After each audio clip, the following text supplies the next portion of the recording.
Salut les omnifooteux, j'espère que vous allez bien. Enfin, vous allez bien.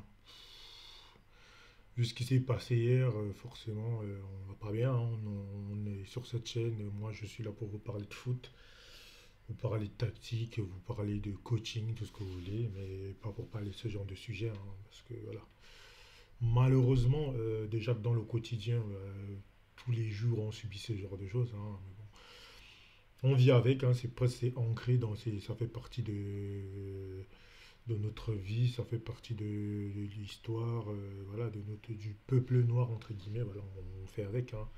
Tous les jours, il y a toujours un petit truc qui te ramène à ta condition de noir, voilà. Qu'est-ce que vous voulez? Ben, hier, voilà, on a vu ça, ça s'est affiché au grand jour, alors qu'il n'y a pas de supporters. Et là, quand il n'y a pas de supporters, finalement, c'est les arbitres qui déconnent.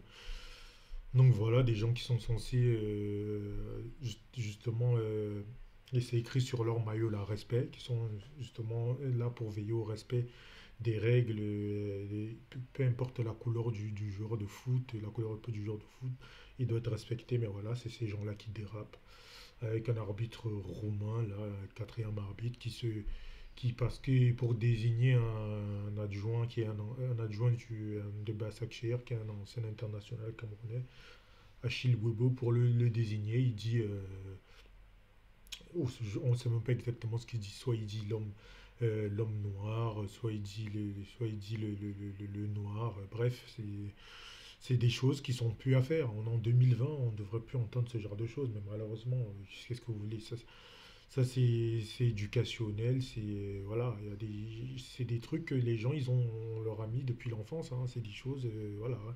Ils ont grandi comme ça avec ce genre de principe, on fait des blagues, c'est même pas surprenant finalement, hein. C'est même pas surprenant, voilà. C'est désolant, c'est un constat, voilà. Le mec, juste de dire oui, l'autre là-bas, oh, là, au pire tu dis l'autre là-bas, même si ça fait aussi méprisant, mais bon, au moins tu ne fais pas de distinction. C'est comme si, comme Dembaba, justement bravo à Dembaba qui franchement, il a porté ses coronets, voilà. Il allait lui dire en face, est-ce que quand vous parlez à un homme blanc, vous lui dites l'homme blanc? Non, vous faites pas de distinction, voilà. Pourquoi c'est un homme noir? Tout de suite on dit c'est le noir. Et puis il dit non, et ça sort des excuses à la con comme d'habitude. Oui, mais en fait en Roumanie, on dit négro, machin et tout. Oh, et c'est un homme comme toi. C'est pas parce qu'il a une couleur de peau différente. Pourquoi tu es obligé de préciser sa couleur de peau? Mais c'est complètement stupide. Et t'as des gens mais sur Internet, mais franchement, qui essaient de défendre ce genre de choses. Mais machin. De toute façon, il faut le savoir que le racisme, c'est une discrimination, c'est le plus haut niveau de discrimination, mais il y a des discriminations comme par exemple la grossophobie. On ne doit pas invectiver les gens, tu vas pas aller dans la rue et dire hey, toi le gros, ou toi la maigre, ou toi le maigre, etc., etc. On fait pas ça, les gens ils ont des prénoms, ils ont des noms de famille, tu les appelles par leur nom, c'est tout. C'est quoi ces animaux là? Ça, c'est des animaux. T'as des gens, ils sont là, ils essayent de défendre. J'arrive même pas à comprendre comment on peut se lever ce matin et se dire, ah tiens, je vais aller le défendre.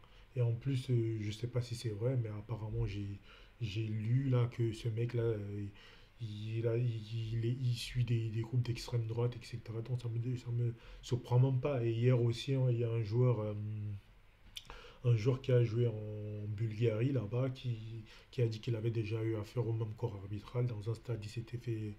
Il a subi des cris de singe et ses arbitres, l'arbitre central notamment, a fait comme s'il avait rien entendu. Non, ils t'insultent pas, ils font des cris de quoi, de loup, je sais pas quoi. Il a sorti un truc à la con comme ça. Bah, bref. Voilà le monde dans lequel on vit. Ben, écoutez, moi je vis comme je vous ai dit, ça c'est des choses que tous les jours il y a toujours un petit truc qui nous le rappelle, hein, et tous dans notre environnement, quand t'es noir, tu as déjà dû recevoir des remarques comme ça, que ce soit par des blagues ou que ce soit frontalement, carrément. Certains ne se cachent même pas. Moi, perso, j'ai jamais eu ça quasiment frontalement, hein, mais j'ai envie de dire presque ça, c'est le pire. Les gens qui font les sournois, qui te font des grands sourires et puis pas derrière, c'est les pires des enfoirés.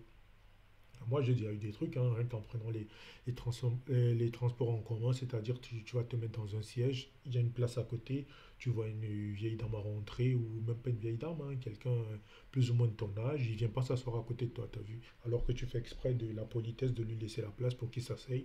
Il veut pas s'asseoir, voilà, parce que tu es un noir, voilà, je sais pas ce qu'ils imaginent dans leur tête. Bref, faut arrêter de regarder certains qui pensent encore, il y en a encore certains aujourd'hui en 2020 qui pensent que l'Afrique c'est ceux qui regardent sur Arte, ils voient des mecs à moitié nus, voilà, ils pensent que toute l'Afrique c'est comme ça, ils pensent qu'il n'y a pas de maison, que l'Afrique est restée bloquée en, je sais pas, moi, en 1850 ou je sais pas quelle année.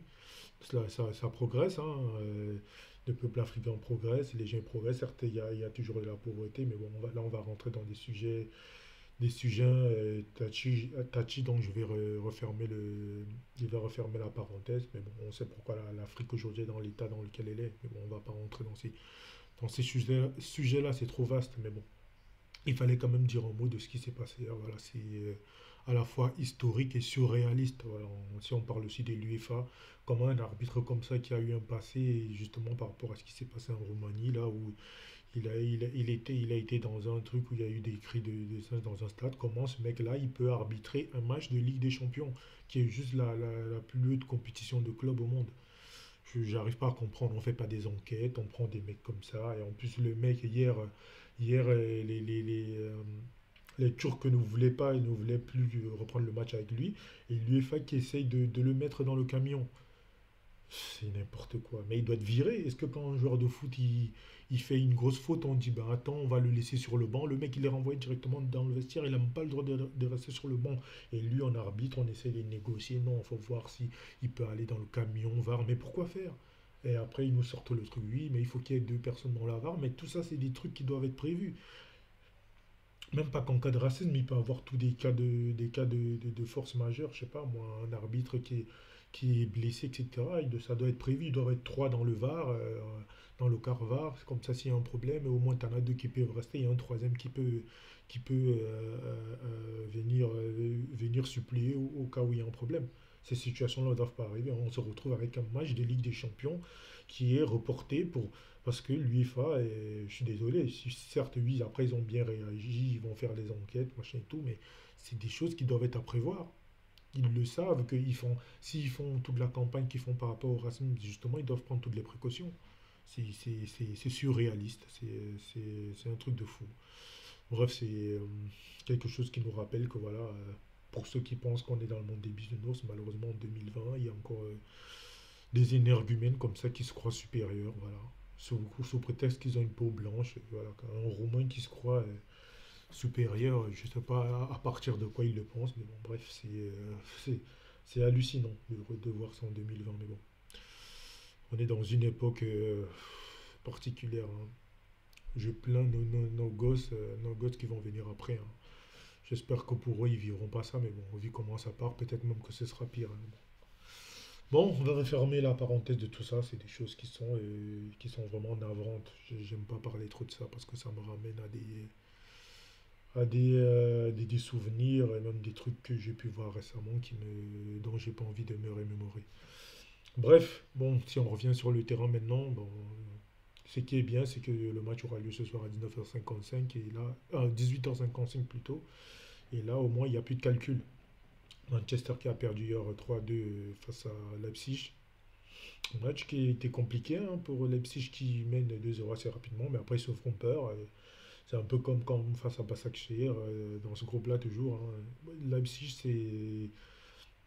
c'est une équipe offensive, hein. Je ne sais pas s'ils assument complètement le déséquilibre, mais en tout cas ça a l'air d'être ça. En tout cas, à chaque fois leur match en Ligue des Champions, et c'est compliqué pour eux de les terminer. Et puis United, bah voilà, vous savez que j'ai un attachement pour ce club, ça me fait de la peine de voir ce club-là comme ça, hein, de voir l'état dans lequel il est depuis que Ferguson est parti. Voilà, c'est, c'est une chute, t'as l'impression que c'est une chute qui se termine jamais, hein. Voilà. Solskjaer, ça a été un magnifique joueur, il nous a fait rêver. Nous, ceux qui ont connu cette époque-là, il nous a fait rêver, mais en tant qu'entraîneur, voilà, voilà, il n'est pas au niveau, hein. Et c'est même pas sur lui que j'ai envie de taper, c'est tout l'organigramme de Manchester United, les Ed Woodward, la famille Glazer qui fait n'importe quoi. Déjà, ils avaient pris Mourinho qui est. Alors certains diront il a gagné des titres, mais moi, Mourinho, déjà qui vient dans Man United, c'est une anomalie. Il n'a rien à faire dans ce club-là. C'est un club qui a qui a été connu pour proposer du beau jeu, proposer de belles choses. Et on se retrouve aujourd'hui avec voilà, une équipe qui joue le contre, même à domicile, qui est pas capable de gérer un match complètement, même s'il est en première ligue. Mais en première ligue, ça repose sur quoi? Ça repose sur Bruno Fernandes, quoi. C'est bien pour lui, hein, mais bon, c'est pas normal quand tu t'appelles Manchester United, un club mondialement connu, de te reposer sur un seul joueur. Voilà, c'est désolant. Bref, ça fait de la peine pour ce club-là. Voilà, j'espère qu'ils vont. Je voudrais que Glazer il vende le club. Hein. C'est pas la peine, voilà, parce que ils vont. Je sens que là, Solskjaer, de toute façon, ils vont le conserver. Et même s'il part, on va le prendre, on va le remplacer par qui? Là, j'ai entendu parler d'Allegri, mais Allegri, pourquoi faire? Allegri, c'est quelqu'un qui peut-être va ramener une certaine discipline tactique, mais dans le jeu offensif, ce pourquoi on connaît Manchester United, ce ne sera pas ça. Voilà, vous avez vu la Juve, vous avez vu Allegra, la Juve, c'était pas bon. Hein. Lui-même, il l'a dit, il avait dit dans une interview qu'il n'est pas là pour faire du spectacle, que si on veut voir du spectacle, on va au cirque. Voilà, vous avez compris le bonhomme, quoi. Donc, c'est, c'est- ça fait vraiment de la peine de voir ce qui est devenu Manchester United. Mais bon, bref. Toujours est-il que nous, pareil, ça nous simplifie la tâche. Dans là, ce soir, il faut, si on veut la première phase, la première place, pardon, il faut gagner tout simplement. Il n'y a plus de calcul à faire. Voilà, c'est simple, net, et à la précis que ce soit 1-0, 2-0. En tout cas, hier, la compo qui avait commencé le match, c'était très très séduisant, hein, 3-5-2, mais avec Neymar, Mbappé en avant-centre, et puis Rafinha qui joue en 10 avec un milieu de terrain Paredes, Verratti et.